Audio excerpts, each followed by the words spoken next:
Got my dad over in the fire. I forced him to make a J-hook because he's only done it once before, and damn you!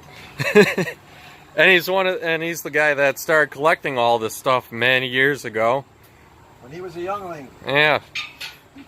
And yet you've only put stuff in the fire once before this. Made the handle. Yeah, that was it.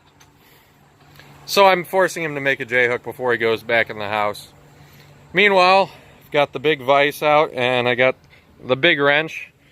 There's a, well, this bolt and nut are kind of like a lock thing that set the, what do you call it? Wiggle side to side play in the moving jaw on this vise.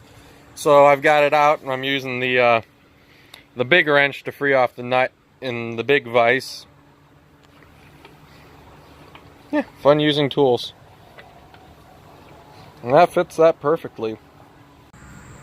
So, aside from playing with the monster vise, what I'm going to do today is basically do a response video series for Roy and Jess at Christ-Centered Ironworks. I think it's Forging with Jess, where Roy's teaching her the basics of blacksmithing.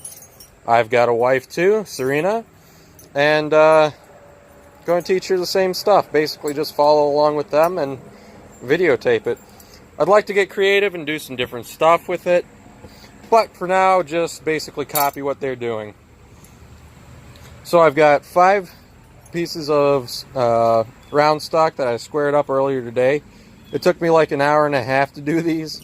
A, cut them, and B, square them up because I was watching Yamez's live stream over at Island Metal Forge. Check him out if you get the chance. It's the one where he was making the cupping tool. So, whenever Sarina gets out here, I'm gonna have her start making them tapers. She hasn't seen the video and she doesn't know what's coming for her, so this will be fun.